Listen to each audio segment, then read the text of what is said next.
every time I breathe in, I feel like somebody's splitting like my spine open in the back. It's just hurting, bro. Hurting. I got a fever like crazy. So I'm like, you know what? Fuck this shit. I get an Uber to the hospital right there in San Fernando Valley. As soon as I get to the hospital, they made me wait like 2 hours in a waiting room.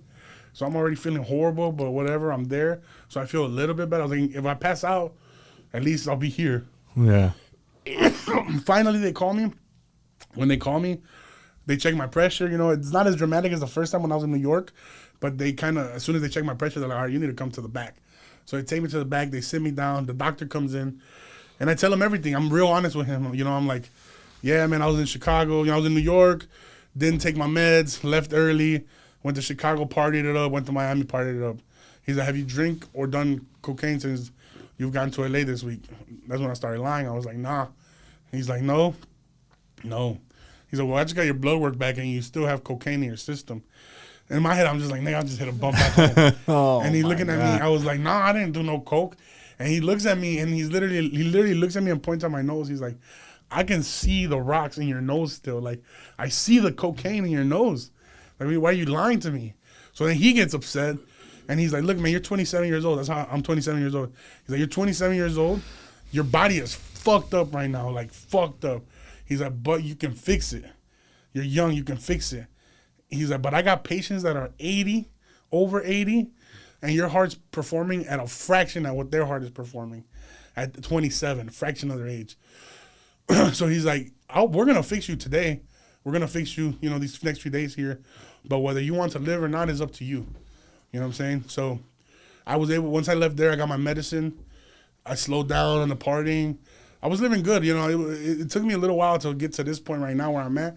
I'm not even half as bad as I was when I went to the hospital, but I am starting to feel like I don't like how I'm feeling. So I'm backtracking. I'm chilling. Mm-hmm. I'm trying to, you know, as much as I can. And then shit, you know, and I say all that to say this, like, I was literally in the hospital where they wouldn't let me go to the bathroom because they were afraid that a blood clot could move and kill me on the spot. So I'm literally like, you could die any moment type shit, you know? And not even that would stop me from going back into my vices once I was able to leave the hospital. And we're talking about like could have died, you feel me? Like I'm on a ventilator, I got all kinds of wires on me. So when you ask me what is it gonna take for you to straighten up, I don't know, bro. Like I damn near saw the light, you feel me? And that wasn't enough to sometimes straighten me out, you know? And again, it comes down to, again, like, you gotta want it. I feel like I'm at a point in my life right now where I have now acknowledged that I have a problem. I'm not afraid to speak on having the problem. I also acknowledge that I want to make the change. So I think the first, because for a long time I was like, I'm not addicted. I'm only doing it on weekends, you know. And that's the así te la llevas, you know, the whole time, until you finally have to realize like, oh, you can't have a sip of beer without it mixing it with other stuff. You got a problem.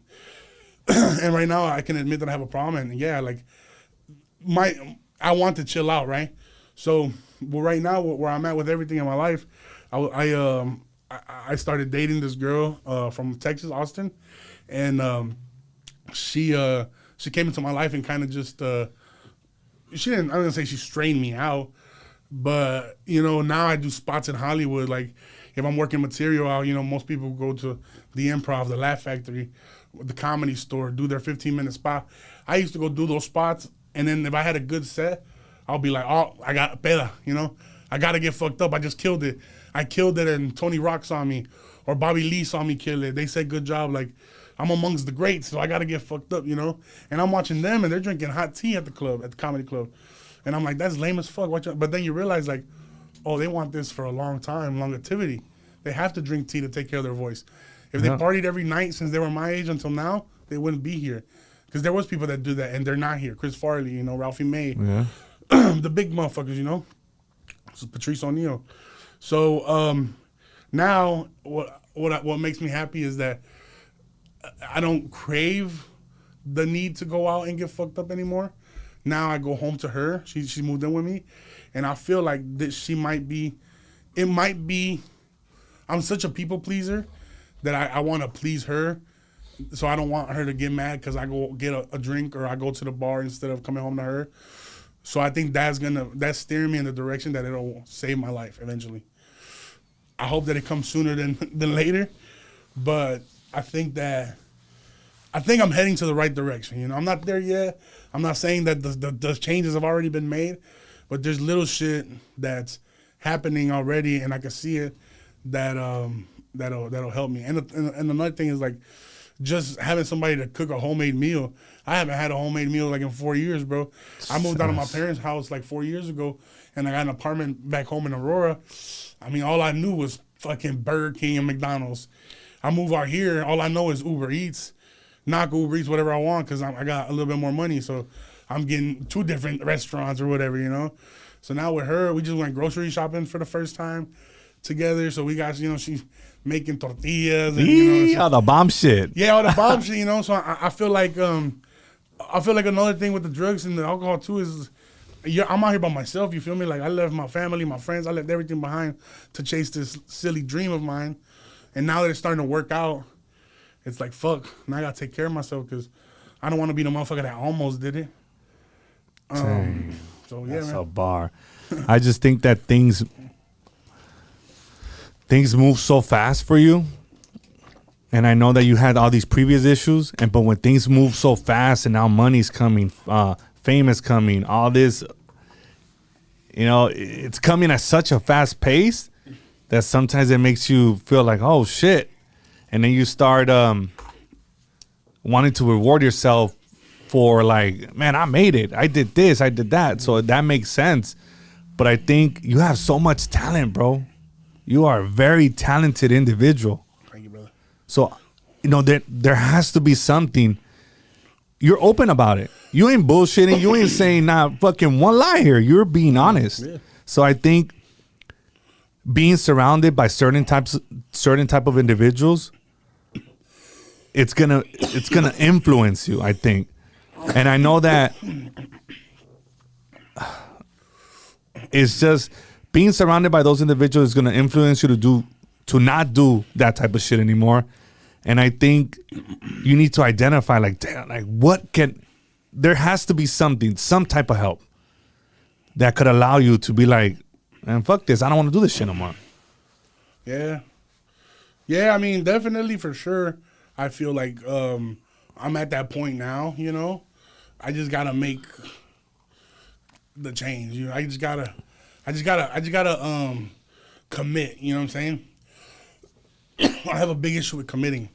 Nothing I've ever done, I've quit everything in my life. I lost a lot of weight for some time. I gained it all back. I didn't give a shit. I was like, I knew I could do it, and I did it, and then I was like, all right, I'm done. Got fat as fuck again. I never took anybody serious as far as a relationship because I was like, I'm young. I'm young and I'm popping, so now I'm trying to come out here and see the hoes and all this, woo, woo.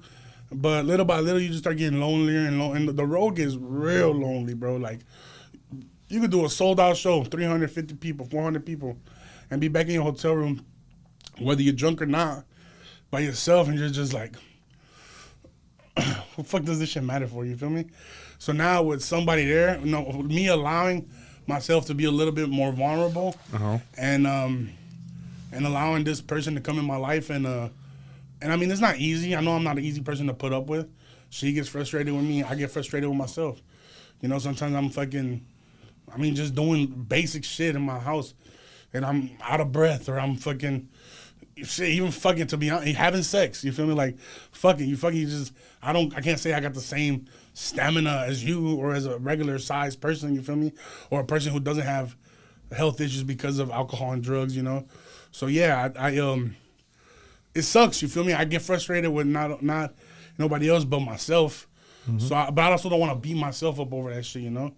And yeah, man, I just think I'm there, you know? Like I think I'm twiddling back and forth from like the bullshit and the not bullshit, you know what I'm saying? Mm-hmm. The holidays were a little bit rough for me just because I stayed here. I mean, I didn't go home, you know what I'm saying? And another thing is, like, I didn't want to go home because the holidays I feel like are not that important when I was at home either, you know what I'm saying? So It was like, So it kind of just becomes like a very cold time of year for a lot of people. You feel me? And especially here in LA, because a lot of people, I have a friend who, I'm not gonna name drop, but he couldn't go back home for visa issues. So he spent like 12 grand on visas and all kinds of shit. And then they told him, you could be here, you could live here, you could work, but you can't leave